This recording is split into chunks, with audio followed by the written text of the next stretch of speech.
for today's activity, this is what I'm going to do. I've been doing a lot of retro gaming lately. An abundance of retro gaming to pass the time. I am a hardcore retro gamer in the fact that you can use an emulator. You can, get those systems with all the games on them. You find them on eBay, all that stuff. I've owned a couple and they're, okay? Your Nintendo, original Nintendo with 660 games, which, by the way, is always bullshit. You go through 660 games, there's like four copies of each game. More like maybe 200 games on the 660 Nintendo. I had it. It sucked balls. I got one used. The controls sucked. There was an obvious delay. It brought back the feels, the nostalgia, yes. But you know what brings back the feels and nostalgia? Actually having the fucking machine. And the games. I'm sorry. I'm a purist. You know this. So I'm going to tell you about one of the few systems that I'm going to line up today. Now this bad boy here, this is the Sega Dreamcast. You seen this?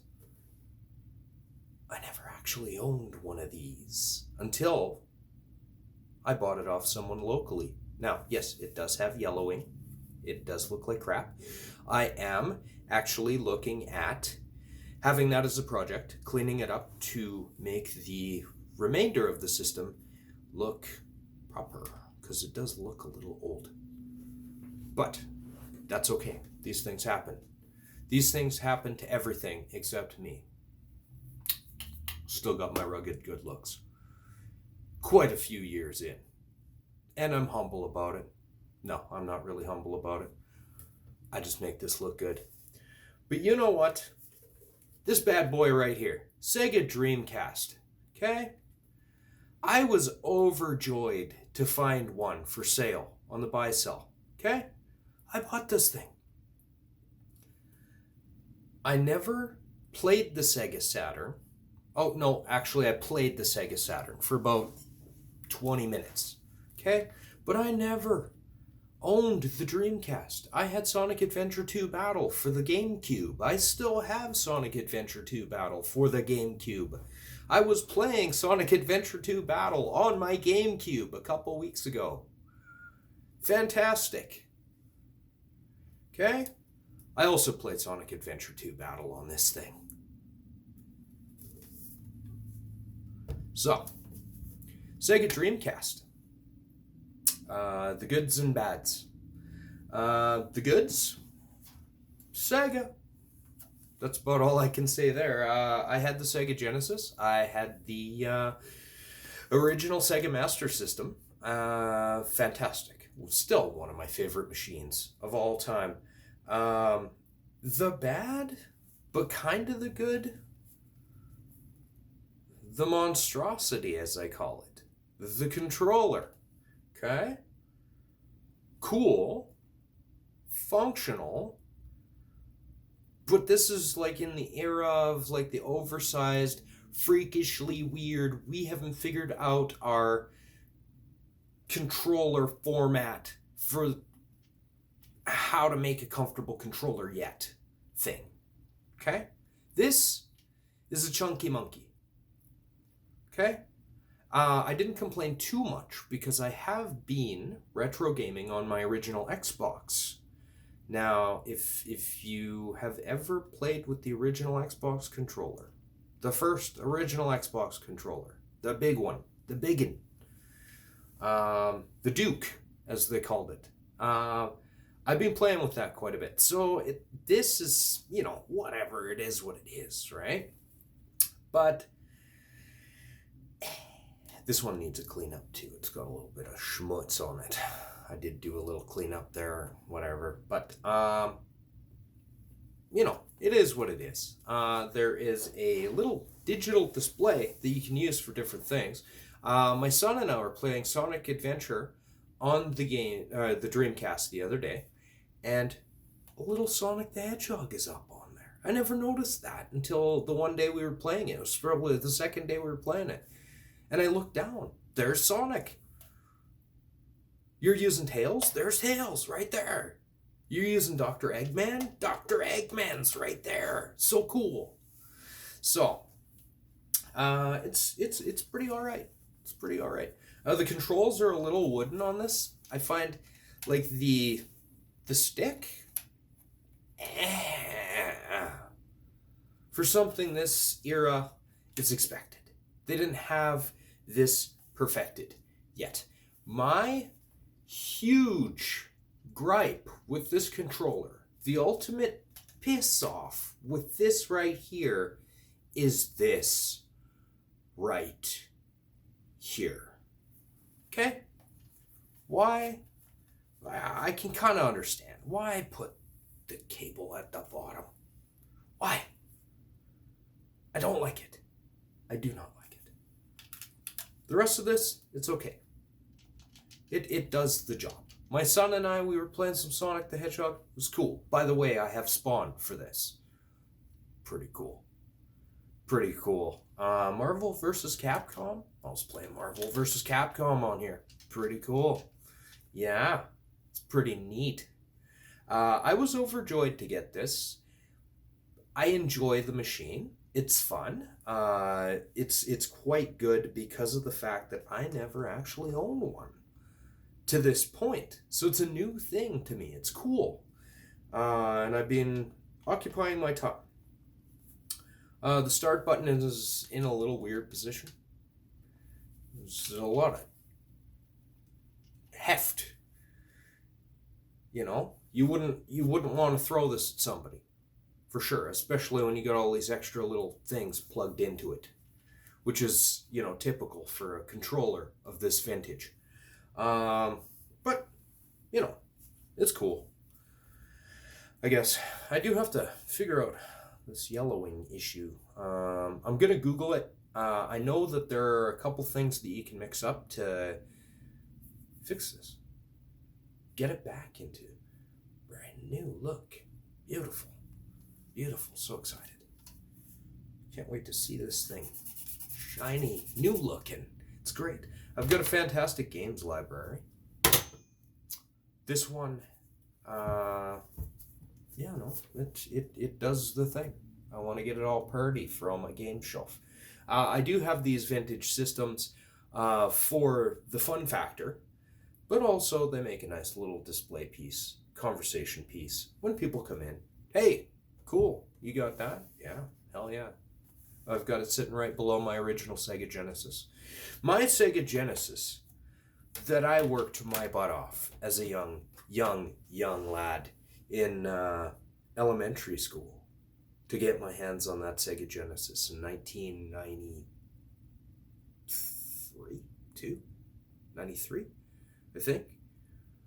Long ass time ago. Anyways, I busted my ass in elementary school to make sure that I got the Sega Genesis. And guess what? I've still got that same Sega Genesis. It is playable, it is in my house, and I thoroughly enjoy it.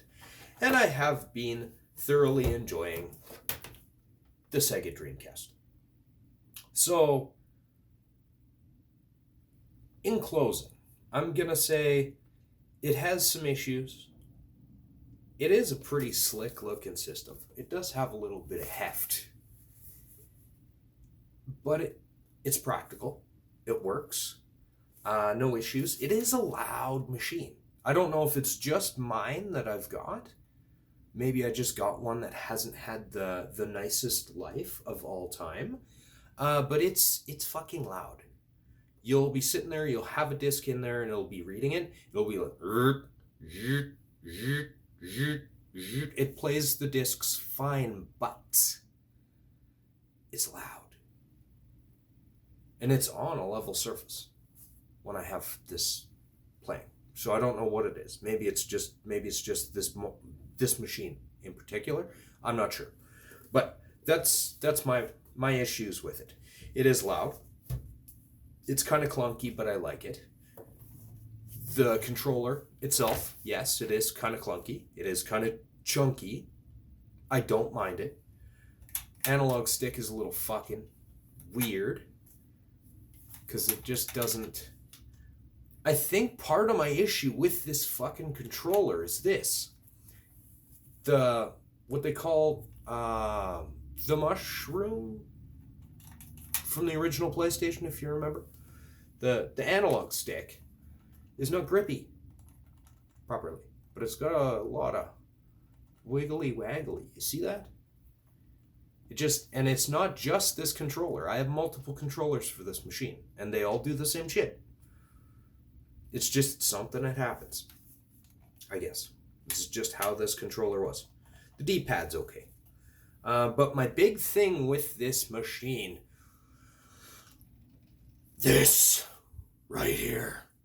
Why the hell did they put the cable out the bottom to plug it in? But that's about it. I do enjoy this machine. I have been enjoying this machine almost on a daily basis lately. This has been my go-to for retro gaming to fill in the gaps that I missed when I didn't have this. The Dreamcast came out. Which machine would I have had? I had the PlayStation 2 and the GameCube. I think this was about the same year. The GameCube, when you stack this against the GameCube, I'm sorry, but the Nintendo GameCube was one of my favorite systems of all time. It still is. Amazing. So much fun. So much replay value. The Dreamcast is fun. It's no Nintendo GameCube, though. It tries. It's got a lot of replay value. It's got a lot of fun factor to it. It's got kind of a hefty controller. Definitely give it a spin. I wouldn't say stay away from it. I'm glad that I got this machine. I play it quite a bit. It's good. It's good. I'm just saying, it's no GameCube. But those are some kind of hard shoes to fill when it comes to that kind of stuff. Speaking of which, I think I'm going to do another review on the GameCube itself. Show you a couple of the favorite titles for my go-tos that I play, and fill you in on what that was all about. The experience with the machine. Love it. Love it all. Retro gaming. Gotta love it. I don't do the emulation thing. I want the hardware. I want the discs. I want it all. Because it's part of the experience to harness. It's important to me.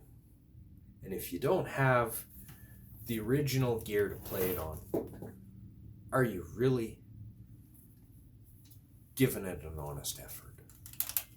Are you really going to experience the Sega Dreamcast 100% if you're not screaming about this slippery little stick every once in a while you're trying to make Sonic the Hedgehog precariously jump? It might be a frustration point, but it is what it is. And this is pretty good. I enjoy it. I do not regret purchasing this machine. I'll do another review shortly. I'm going to be whipping out the GameCube and doing a short 5 to 10 minute discussion on the GameCube and how fucking fantastic it really is. Was and still is. Come on, it still is. Yeah. Sega Dreamcast, give it a spin. Totally worth it. They did have some good games for this thing. That Spawn game that I've got, I don't know when that came out. I never played it. It was fucking cool. Sonic the Hedgehog is always a win for me. What was the other one that I was playing? The Marvel vs. Capcom for it. Fantastic. Those weren't available for any of the machines that I had. I played them in the arcade, and it was fantastic. Loved it. Enjoy. Thanks. Hopefully you enjoyed this review on the Sega Dreamcast console. If you like this video and want to subscribe, just hit the subscribe button, hit the notification bell, make sure to like this video, share it on your social media. And check out my other videos that I've got. I'm going to be doing some more reviews here shortly. Thanks. Have a good day.